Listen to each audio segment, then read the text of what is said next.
कुछ अनसुनी कुछ अनकही कहानियां। हर कहानी कुछ कहती है। भक्त की परीक्षा। एक समय की बात है, किसी गांव में एक किसान रहता था। वो सुबह से शाम तक खेतों में जी तोड़ मेहनत करता था, फिर भी उसकी आर्थिक हालत बहुत खराब थी। एक दिन वो अपने खेतों में हल चला रहा था कि तभी वहां एक साधु महाराज आ पहुंचे और किसान से बोले, बेटा, भगवान तुम्हारा भला करेगा, मुझे कुछ भिक्षा दे दो। किसान ने कहा, साधु महाराज, मैं तो खुद एक गरीब इंसान हूँ। रात दिन अपने खेतों में जी तोड़ मेहनत करता हूँ, फिर भी घर की आर्थिक हालत बद से बदतर है। मैं अपनी गरीबी से परेशान हूँ। आप मुझे कोई ऐसा उपाय बताएं कि मेरे खेतों में मनोबीघा धान हो। ये सुन साधु महाराज ने कहा, बेटा, तू मुरलीधर का नाम जपा कर, इससे तेरे सभी दुख दूर हो जाएंगे। वो तो सभी का पालनहार है। किसान बोला, क्या मुरलीधर का नाम जपने से मेरे खेतों में मनोबीघा धान होगा? साधु महाराज ने कहा, बेटा, अगर तुम सच्चे मन से मुरलीधर का नाम लोगे तो तुम्हारे खेत में मनोबीघा धान जरूर होगा। ये कहकर साधु महाराज कुछ दूर एक बरगद के पेड़ की छांव में जाकर आराम करने लगे। किसान बड़ा भोला भाला था। वो साधु के कहे अनुसार उसी समय से मुरलीधर का नाम जपने लगा। खेत में हल चलाता और मुरलीधर का नाम भी जपता रहता। मुरलीधर का जाप करते करते दोपहर हो गई। किसान की घरवाली खाना लेकर आ गई। उसने किसान से खाना खाने को कहा। किसान बोला, भाग्यवान, खाना कैसे खाऊं? मैं मुरलीधर का जाप कर रहा हूं, वो टूट जाएगा। पति की बात सुनकर वो बोली, भला इसमें इतना घबराने की क्या बात है?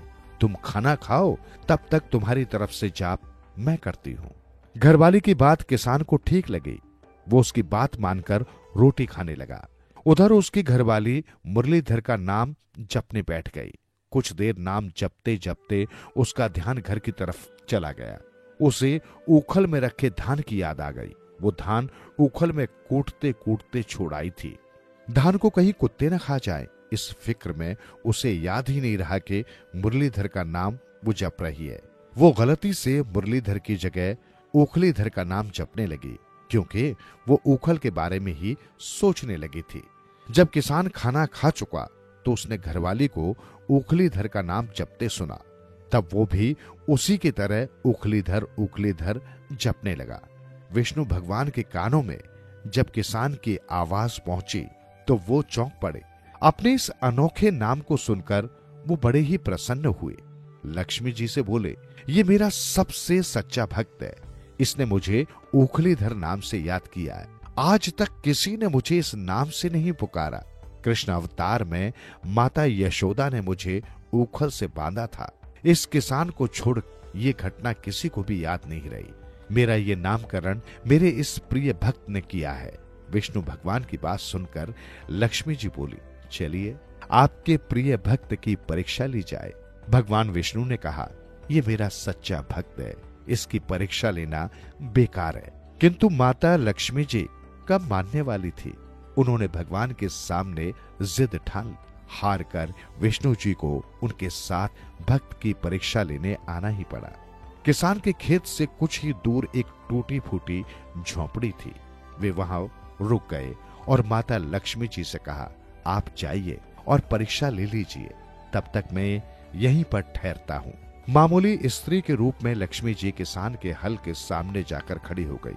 अपने खेत जोतने में किसान इतना मस्त था कि वो एक स्त्री को अपने रास्ते में रुकावट डालते देखकर उसके मुंह से अचानक ही निकल पड़ा, अरे मां लक्ष्मी, एक तरफ हो जाओ, मुझे अपना काम तो करने दो। मन ही मन लक्ष्मी जी किसान का लोहा मान गई और सोचने लगी कि इसने तो मुझे छिपे रूप में ही पहचान लिया। फिर उन्होंने उसकी आगे परीक्षा लेने के लिए किसान से पूछा, अच्छा ठीक है, बताओ मेरे पति कहाँ हैं? ये सुनकर किसान चकरा गया। अपने काम में रुकावट आने से वो अंदर ही अंदर चिढ़ गया था। उसने स्त्री से पीछा छुड़ाने की गरज से खिन्न होकर उस टूटी फूटी झोंपड़ी की ओर इशारा कर दिया। अब तो रही सही शंका भी लक्ष्मी जी की दूर हो गई। वे वहां से दौड़ती हुई विष्णु भगवान के पास पहुंची और बोली, स्वामी, आपने ठीक कहा था, वो तो सचमुच आपका पक्का भक्त है। लक्ष्मी जी से ये सब सुन विष्णु जी हंसने लगे और बोले, मैं तो आपको पहले ही समझा रहा था, मगर आपने मेरी एक न सुनी। अब आपने अपने कानों और आंखों से सब देख सुन लिया, अब तो मेरे भक्त पर आपको यकीन हो गया ना। लक्ष्मी जी बोली, हाँ भगवान, अब तो कुछ न कुछ इस भक्त को देना ही चाहिए। एक साधारण आदमी का भेष बनाकर भगवान विष्णु लक्ष्मी जी के साथ उस ओर चल दिए जिस ओर किसान खेत में काम कर रहा था।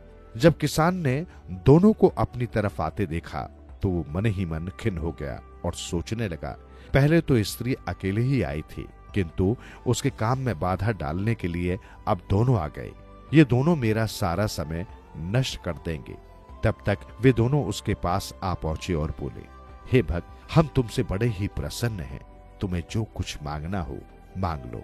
किसान पहले से ही चिढ़ा हुआ था। उसने अपनी खींच छुपाते हुए कहा, अच्छा तो मैं आपसे जो मांग लूं वो आप देंगे? चलो ठीक है, मुझे तो मनोभीगा धन चाहिए, क्या ये आपके बस में है? विष्णु भगवान ने मुस्कुराते हुए कहा, ऐसा ही हो। किसान फिर बोला, रुको, मैं कैसे भरोसा कर लूं कि आपकी बात सच होगी? इतना धान अगर नहीं हुआ तो मैं आपको हल्की मूठ से बांध दूंगा। उसके भोलेपन से भगवान बड़े खुश हुए और बोले, जिस पर तुम्हें भरोसा हो उसे तुम तुरंत यहां बुला लो। किसान को भगवान की बात जच गई। वो उन्हीं साधु महात्मा के पास दौड़ा दौड़ा गया और उन्हें अपने साथ ले आया। साधु ने जब विष्णु भगवान और लक्ष्मी जी को देखा तो वो धन्य हो गया। दंडवत प्रणाम कर हाथ जोड़ बोला, हे भगवान, इतनी तपस्या मैंने की, मगर आपने कभी मुझे दर्शन नहीं दिए, और इस गंवार की खातिर आप दौड़े दौड़े यहां चले आए।